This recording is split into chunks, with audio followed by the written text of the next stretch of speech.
Veille de Noël 1992. Suzanne Capet, une jeune fille d'accent grave peine 16 ans, vivait ses derniers moments de liberté.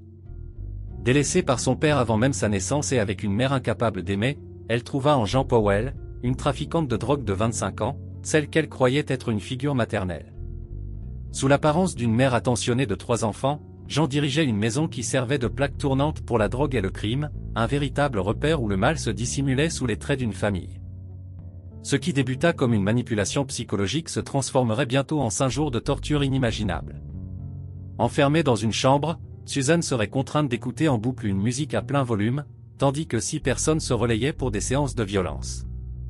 Après qu'on lui eut arraché les dents avec une pince, qu'elle fut battue et droguée, Suzanne affronterait son destin final, elle serait brûlée vive. Comment un groupe de personnes apparemment normales pouvait-il commettre des actes aussi barbares?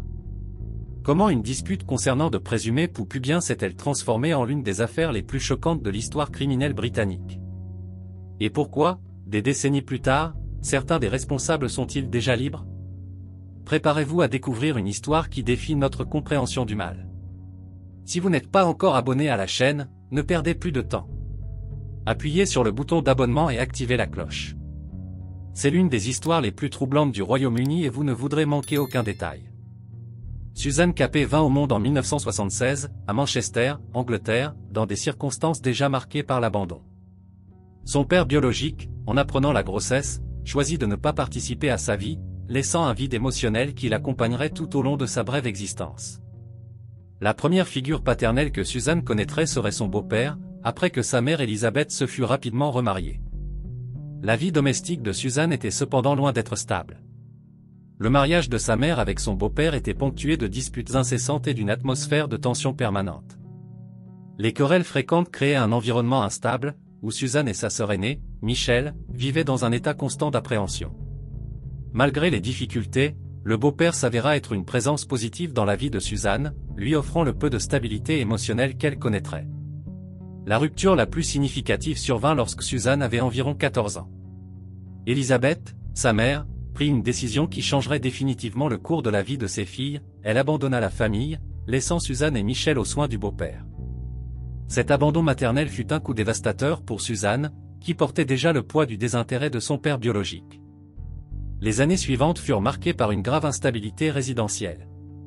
Suzanne et Michel se retrouvèrent contraintes à une vie nomade, alternant entre la maison du beau-père, les résidences d'amis et de proches, et occasionnellement, là où leur mère habitait momentanément. À plusieurs reprises, les sœurs se retrouvèrent sous la tutelle des services sociaux, témoignant de l'absence totale d'une base familiale solide. Cette instabilité eut un impact direct sur l'éducation de Suzanne. Entre ses 14 et 16 ans, sa fréquentation scolaire fut qualifiée d'irrégulière, un euphémisme pour une absence quasi totale du milieu éducatif. Comment une adolescente pouvait-elle privilégier les études quand elle ignorait où elle dormirait la nuit suivante? L'école devint une préoccupation secondaire face aux besoins fondamentaux de survie et de stabilité. Durant cette période, Suzanne développa une caractéristique qui s'avérerait plus tard fatale, un besoin profond d'être acceptée et aimée. Cette vulnérabilité émotionnelle, produit direct de ces années d'abandon et d'instabilité, ferait d'elle une cible facile pour des personnes malveillantes sachant exploiter son manque affectif. Les autorités locales, qui auraient dû servir de filet de protection pour Suzanne et Michel, échouèrent à identifier et à intervenir de manière appropriée dans la situation. L'absence scolaire prolongée et le manque de domicile fixe étaient des signes évidents d'une situation familiale critique nécessitant une intervention, mais aucune action concrète ne fut entreprise pour protéger les sœurs. C'est au milieu de sa quête désespérée de stabilité et d'affection que Suzanne Capet, à l'âge de 16 ans, rencontra Jean Powell. La jeune fille, déjà fragilisée par des années d'abandon familial et d'instabilité émotionnelle, vit en Jean une possible salvation, une figure maternelle qui semblait offrir l'accueil dont elle avait tant besoin. Ce que Suzanne ignorait, c'est qu'elle s'apprêtait à entrer dans un monde bien plus sombre que toutes les difficultés qu'elle avait déjà endurées. Derrière la façade ordinaire du numéro 97 de Langworthy Road à Manchester se cachait un décor qui semblait tout droit sorti d'un cauchemar. Jean Powell, une femme de 25 ans et mère de 3 enfants, dirigeait ce que les voisins appelaient discrètement la « maison de l'enfer », un point de vente de drogue et de recel d'objets volés qui deviendrait le théâtre de l'un des crimes les plus choquants de l'histoire britannique. L'ambiance de la maison reflétait la nature de ses activités illicites, des balances industrielles occupaient l'espace dans la cuisine, des sièges de voitures volées servaient de canapés dans le salon, et le va-et-vient constant de personnes liées au milieu criminel était quotidien. Mais le plus inquiétant était le groupe qui habitait les lieux. Bernadette Mseneli, âgée de 23 ans, abandonna sa propre résidence quelques portes plus bas pour rejoindre Jean, emmenant avec elle ses 3 enfants et un petit ami de seulement 16 ans, Anthony Dudson. L'arrivée de Bernadette, considérée comme encore plus dangereuse que Jean, marqua le début d'une alliance sinistre. Les voisins évitaient même de passer sur le trottoir quand ils la voyaient, se souvenant encore du jour où elle avait menacé d'incendier la maison de l'un d'entre eux. Le reste du groupe n'était pas moins inquiétant. Clifford Pook, le frère cadet de Jean, à 17 ans était déjà profondément impliqué dans les activités criminelles. Glenn Powell, l'ex-mari de Jean, n'avait jamais vraiment quitté la résidence, contribuant à l'atmosphère chaotique des lieux. Jeffrey y complétait le groupe en tant que visiteur régulier et dealer. Au milieu de ce décor troublant, 6 enfants, 3 de Jean et 3 de Bernadette, vivaient entassés dans une seule chambre, tandis que les adultes occupaient des matelas éparpillés dans la maison. Le contraste entre la présence enfantine et la dégradation morale de l'environnement rendait l'endroit encore plus sinistre.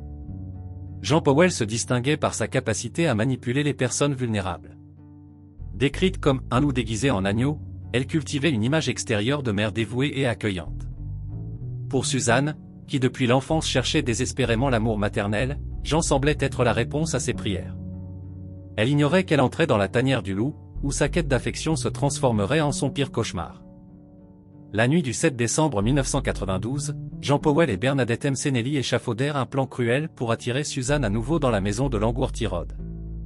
La jeune fille, qui avait réussi à s'éloigner de l'environnement toxique et vivait avec son beau-père, reçut une visite inattendue du duo. Avec des sourires aux lèvres, elles lui racontèrent qu'un garçon l'attendait au numéro 97, quelqu'un qui s'intéressait à elle romantiquement. C'était un piège parfait. Les prédateurs connaissaient bien leur proie, ils savaient que Suzanne, dans sa quête constante d'affection, ne résisterait pas à la possibilité d'une romance.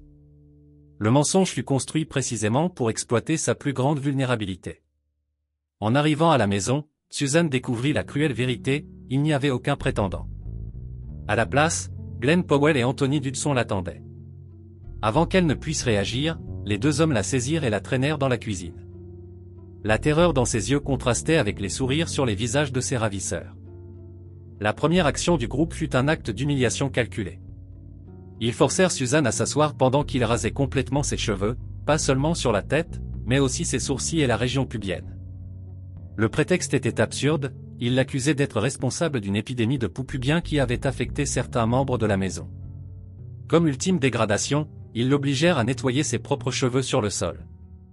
Ensuite, ils placèrent un sac en plastique sur sa tête. Pendant des heures, Suzanne fut soumise à une séance brutale de coups. Le groupe se relayait, utilisant des ceintures, des boucles et même des ustensiles décoratifs en bois trouvés sur le mur, une fourchette et une cuillère géante qui se transformèrent en instruments de torture. La violence fut si extrême que l'un de ses bras devint complètement immobile, pendant inerte le long de son corps. Lorsque Suzanne perdit finalement conscience à cause de l'intensité des coups, le groupe la traîna jusqu'au placard sous l'escalier, où ils la laissèrent passer toute la nuit. Les cris de la jeune fille, qui résonnaient dans la maison, commencèrent à déranger les enfants qui y vivaient. C'est alors que Bernadette suggéra une solution macabre, transférer Suzanne dans son ancienne résidence, quelques portes plus bas. La décision de déplacer Suzanne dans la maison de Bernadette n'était pas motivée par la compassion ou le remords. C'était simplement une question pratique, dans un lieu vide, ces cris ne dérangeraient personne. Aucun des 6 membres du groupe ne manifesta la moindre hésitation ou remords. Dans leurs esprits dérangés, ils ne faisaient que commencer. Dans la maison vide de Bernadette Mseneli, le groupe entama une nouvelle phase d'horreur qui durerait 5 interminables journées. Dans la chambre supérieure, un lit fut retourné, exposant les lattes de bois. Ce fut sur cette structure improvisée que Suzanne serait maintenue, ligotée avec des câbles électriques, les bras et les jambes écartés de force, sans accès à la nourriture, à l'eau ou à quelque soulagement que ce soit pour ses besoins fondamentaux. Le tourment psychologique fut méticuleusement planifié. Des écouteurs furent placés sur ses oreilles, diffusant en boucle, au volume maximum, la chanson « I Am Chucky, Wanna Play » du film « Jeu d'enfant ». Bernadette, qui semblait avoir développé une obsession morbide pour le personnage de Chucky, adopta un rituel perturbant. Avant chaque séance de torture, elle s'approchait de Suzanne et murmurait « Salut, je suis Chucky, tu veux jouer ?» provoquant des crises de panique chez la jeune fille qui associait déjà cette phrase au début de nouvelles souffrances. Pour s'assurer que Suzanne reste consciente pendant les tortures, le groupe recourait à des injections forcées d'amphétamine. Cette décision cruelle avait un objectif précis, il voulait qu'elle ressente chaque moment de douleur, empêchant l'évanouissement d'offrir une quelconque forme d'échappatoire. Les drogues maintenaient son esprit en éveil tandis que son corps était systématiquement détruit. La brutalité atteignit des niveaux inimaginables lorsque Clifford Pook, le frère de Jean, découvrit une pince. Avec un rire qui résonnerait à jamais dans les cauchemars de ceux qui assistèrent à la scène, il commença à arracher les dents de Suzanne. Les 2 dents de devant furent complètement extraites, et en tentant d'en arracher une troisième, il la brisa en 2, laissant le nerf exposé, une source de douleur atroce qui s'ajoutait à son tourment constant. Le groupe ne se limitait pas à un type de torture. Des cigarettes étaient éteintes sur son visage et son corps, laissant des marques qui s'ajoutaient aux hématomes des passages à tabac continus. Chaque membre du groupe semblait rivaliser pour créer des façons plus cruelles d'infliger de la douleur. La peau de Suzanne, auparavant couverte de brûlures de cigarettes et d'échymoses, commençait maintenant à montrer des signes de détérioration dus à la privation de mouvement et d'hygiène. Le 3e jour, l'odeur de la décomposition de ses propres excréments, puisqu'elle était privée d'accès aux toilettes, poussa le groupe à prendre une décision encore plus inhumaine. Ils traînèrent Suzanne jusqu'à la salle de bain et la jetèrent dans une baignoire remplie de désinfectants concentrés. Utilisant une brosse dure, ils frottèrent sa peau avec une telle force qu'elle commença à se détacher. Le produit chimique concentré pénétrait dans ses plaies ouvertes, multipliant son agonie. La communication entre les tortionnaires révélait une froideur troublante. Lorsqu'ils n'infligeaient pas de douleur physique, ils discutaient avec désinvolture de ce qu'ils feraient ensuite, comme s'ils planifiaient des activités quotidiennes. Le son de la musique Chucky se mêlait aux cris de Suzanne et aux rires du groupe, créant une symphonie macabre qui résonnait dans la maison vide. Durant ces 5 journées, de nombreuses occasions d'interrompre le supplice se présentèrent. Des visiteurs occasionnels percevaient que quelque chose n'allait pas, entendaient les cris, mais personne n'intervint. La peur qu'inspirait le groupe, sa réputation violente et la complicité du silence permirent à l'horreur de se poursuivre sans interruption. Même pendant les moments de repos entre les séances de torture, Suzanne ne trouvait aucun répit. La position forcée sur les lattes du lit, la faim constante, la soif dévastatrice, la musique incessante et les effets des amphétamines maintenaient son corps et son esprit dans un état perpétuel d'agonie. Son seul mouvement autorisé était le tremblement involontaire causé par la douleur et la terreur. Au fil des jours, le groupe commença à réaliser qu'il devrait prendre une décision concernant le sort de Suzanne. Le signalement de sa disparition était imminent, et les preuves de torture sur son corps étaient impossibles à dissimuler. C'est à ce moment que la cruauté du groupe atteignit son paroxysme, ils décidèrent que Suzanne ne pourrait pas survivre pour raconter son histoire.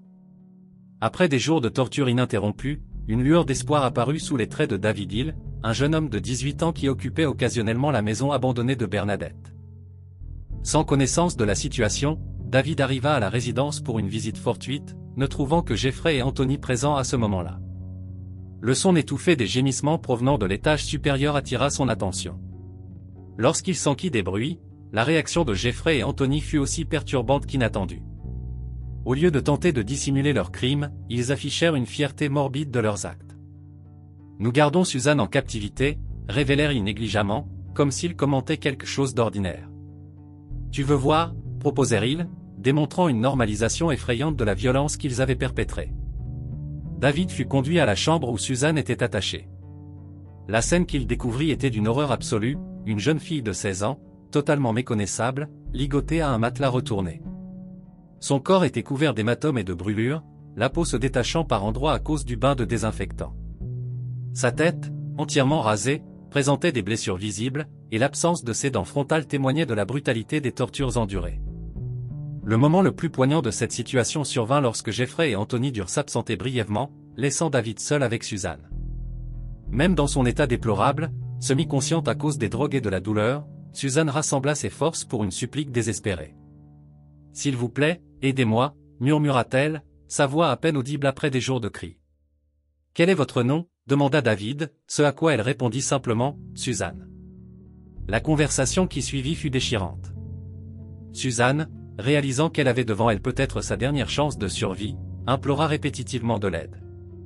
David, cependant, répondit par un angoissant « Je suis désolé, je ne peux pas ». Il justifierait plus tard son inaction en évoquant sa peur du groupe, particulièrement de Bernadette et Jean, connus pour leur violence extrême. Le désespoir de Suzanne à ce moment-là est impossible à mesurer. Voir quelqu'un d'extérieur au groupe, quelqu'un qui aurait pu alerter les autorités ou chercher de l'aide, et pourtant rester dans son tourment, dut être un coup dévastateur pour ses derniers espoirs. David ne refusa pas seulement de l'aider directement, mais ne fit également aucune tentative pour alerter la police, même anonymement, après avoir quitté la maison. Parallèlement à cet événement, la famille de Suzanne commençait enfin à s'interroger sur sa disparition. Michelle, sa sœur, ignorant qu'elle se trouvait à quelques mètres de l'endroit où Suzanne était torturée, visita la maison de Jean Powell à la recherche d'informations. Jean, maintenant sa façade de normalité, nia toute connaissance sur le sort de Suzanne. La visite de Michelle et sa menace de déposer une déclaration de disparition concernant sa sœur provoquèrent la panique dans le groupe. Il savait que ce n'était qu'une question de temps avant que la police ne commence à enquêter, et la présence de Suzanne dans un état critique serait impossible à expliquer. Ce fut à ce moment que le groupe fit face à une décision cruciale, libérer Suzanne, en risquant qu'elle les dénonce, ou l'éliminer définitivement. La décision du groupe révéla la profondeur de leur dépravation.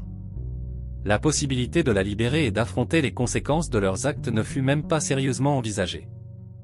Au lieu de cela, ils commencèrent à planifier comment se débarrasser définitivement de Suzanne. Le choix de la méthode, la brûler vive, démontrait que leur cruauté n'avait pas de limite. À l'aube du 14 décembre 1992, le groupe décida d'exécuter sa sentence finale. Glenn Powell conduisait, Bernadette McNally occupait le siège passager, Jean Powell et Anthony Dudson étaient à l'arrière. Dans le coffre, Suzanne, après 5 jours de torture ininterrompue, pouvait à peine bouger. Son corps témoignait de la brutalité subie, dents arrachées avec une pince, peau corrodée par le désinfectant, brûlures de cigarettes, hématomes sur tout le corps et signes de déshydratation sévère. Pendant les 30 minutes de trajet jusqu'à la zone boisée, le groupe manifestait une froideur troublante. Ils conversaient et riaient normalement, comme s'ils étaient en simple promenade, non en mission d'assassinat. La musique forte dans la radio couvrait tout bruit provenant du coffre. Sur le lieu choisi, ils exécutèrent leur plan avec une précision militaire. Glenn et Anthony traînèrent Suzanne hors du coffre et la poussèrent dans le ravin. Son corps, déjà fragilisé, roula parmi les buissons, accumulant davantage de blessures. Bernadette, qui avait dirigé une grande partie des tortures les jours précédents, prit le commandement de l'exécution. Elle descendit une partie du ravin avec un bidon d'essence et méthodiquement imbiba le corps de Suzanne. Le groupe dut s'y reprendre à plusieurs fois pour mettre le feu. À chaque échec, Suzanne revivait la terreur de l'anticipation. Lorsqu'ils réussirent enfin, les flammes se propagèrent rapidement sur son corps trempé d'essence. Le groupe observa brièvement la scène, chantant « Burn Baby Burn » en s'éloignant, transformant le moment en une célébration morbide. Ce qui suivit démontra une force de volonté extraordinaire. Avec 80% du corps couvert de brûlures graves, Suzanne parvint à éteindre les flammes. Ensuite, elle accomplit l'impossible, elle se traîna jusqu'en haut du ravin pour atteindre la route. À 6h10 du matin, Barry Sutcliffe la découvrit. L'état de Suzanne choqua ses sauveteurs. Michael Coop, qui l'abrita en attendant l'ambulance, décrivit l'horreur, mains grises, jambes comme de la chair crue, pieds carbonisés, visage défiguré. Malgré tout, elle conserva sa dignité, remerciant continuellement pour l'aide apportée, bien qu'elle ne pût tenir un verre d'eau à cause des brûlures graves. Le groupe retourna à Langworthy Road, certain de l'impunité. À 7h30 du matin, la police fit irruption dans la maison. Les 4 portaient encore les mêmes vêtements, conservant les preuves du crime.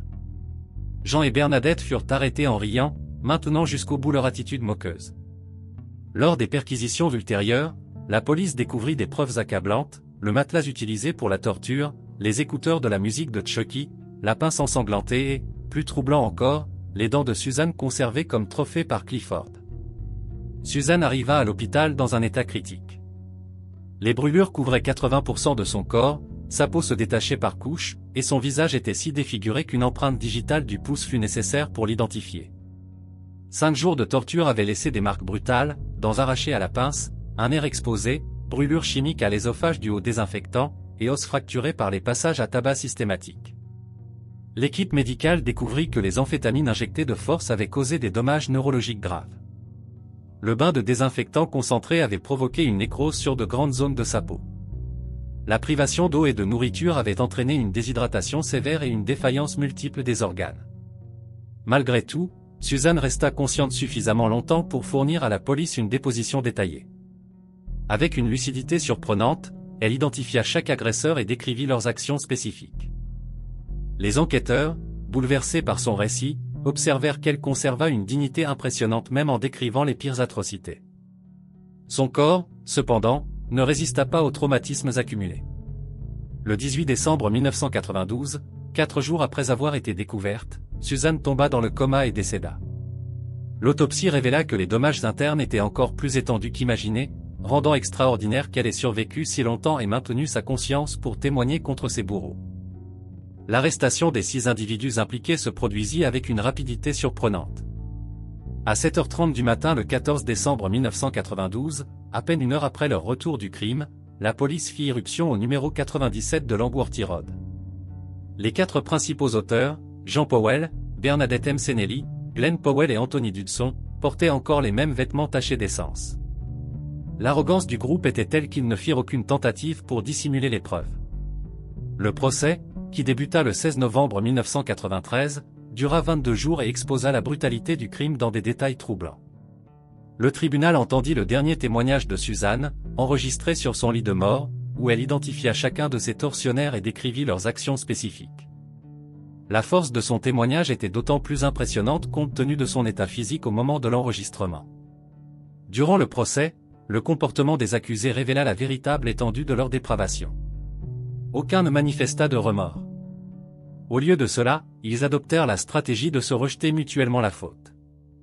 Jean Powell et Bernadette Msenelly, en particulier, maintinrent leur attitude moqueuse, allant jusqu'à rire pendant certaines sessions du tribunal. Cette attitude choqua même les professionnels les plus expérimentés du système judiciaire. Les preuves étaient accablantes.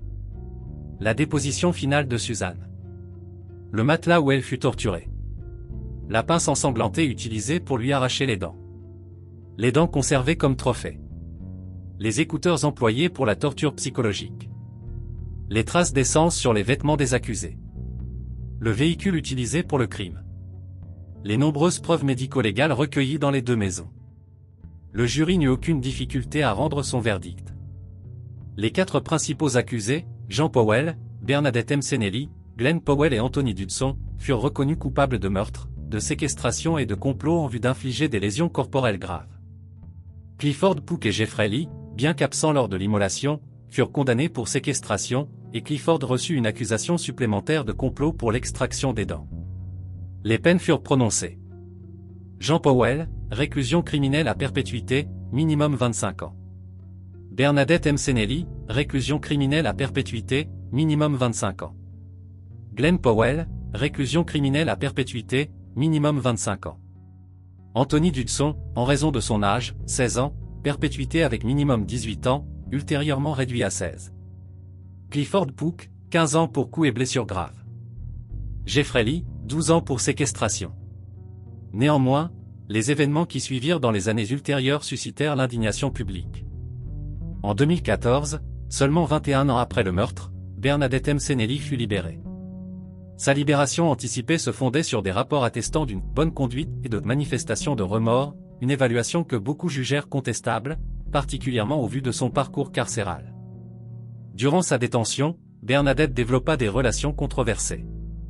Elle eut une liaison avec un gardien de prison en 1996, se lia d'amitié avec les tristement célèbres meurtrières Myra Hindley et Rose West, et après sa libération, établit des liens avec Karen Matthews, une autre criminelle notoire. Sa capacité de manipulation ne sembla nullement diminuer pendant son incarcération. Jeffrey Lee fut libéré après avoir purgé seulement 5 de ses 12 années de condamnation. Clifford Pook, condamné à 15 ans, fut relâché au bout de 8 ans seulement. Ces libérations anticipées soulevèrent de sérieuses interrogations sur le système judiciaire britannique et sa capacité à traiter adéquatement des crimes d'une telle barbarie. Dans une déclaration troublante après le procès, l'inspecteur principal de l'affaire révéla que les rapports psychologiques avaient décrit tous les auteurs comme « parfaitement sains d'esprit ». Il est effrayant de constater qu'ils sont des gens si ordinaires, déclara-t-il, il n'y a rien d'exceptionnel chez aucun d'entre eux. Cette observation souleva des questions inquiétantes sur la nature du mal et la façon dont des personnes apparemment normales peuvent perpétrer des actes d'une cruauté extrême. L'affaire Suzanne Capet, bien qu'ayant abouti à des condamnations, mit en lumière des failles majeures dans le système judiciaire. La libération anticipée de 3 des auteurs, particulièrement celle de Bernadette Msenelly, considéré comme l'une des principales architectes de la torture, suscita un débat sur l'efficacité des peines à perpétuité et la notion de réhabilitation dans les cas de cruauté extrême. Paradoxalement, la couverture médiatique de l'affaire fut éclipsée par le meurtre de James Bulger, survenu à peine 2 mois plus tard et à 35 miles de distance. Cette concomitance entraîna une attention publique réduite pour l'affaire Suzanne, ce qui, selon certains, contribua à l'allègement ultérieur des peines. À l'heure actuelle, seuls Jean Powell, Glenn Powell et Anthony Dudson demeurent incarcérés. Bernadette Mcenelly vit sous une nouvelle identité, apparemment sans aucune restriction ni surveillance, une réalité que beaucoup considèrent comme une insulte à la mémoire de Suzanne et à la notion même de justice. Le lundi 18 janvier 1993, plus de 100 personnes se rassemblèrent à Manchester pour les obsèques de Susan Capé. Parmi les amis, la famille et les policiers ayant travaillé sur l'affaire, le sentiment était unanime, sa mort représentait non seulement une tragédie personnelle, mais aussi un échec collectif de la société à protéger les plus vulnérables. L'affaire Susan Capé reste l'une des plus troublantes de l'histoire criminelle britannique, non seulement par la brutalité des actes, mais aussi par le profil des auteurs. Les rapports psychiatriques qui qualifièrent les 6 personnes impliquées de « parfaitement saines d'esprit » soulevèrent des questions préoccupantes sur la nature du mal et l'influence de la dynamique de groupe. L'impact sur le système judiciaire fut profond, bien que peut-être pas de la manière escomptée. La libération anticipée de Bernadette Mcenelly, après seulement 21 ans d'emprisonnement, déclencha un débat intense sur l'efficacité des peines perpétuelles au Royaume-Uni. Comment quelqu'un considéré comme sain d'esprit et responsable de tortures aussi brutales pouvait-il être jugé, réhabilité, en si peu de temps? Si cette histoire vous a bouleversé autant qu'elle m'a bouleversé, laissez votre commentaire ci-dessous en partageant vos impressions. N'oubliez pas de laisser votre j'aime, de vous abonner à la chaîne et d'activer la cloche pour ne manquer aucune histoire de crime réel. Nous nous retrouverons pour la prochaine affaire. À bientôt.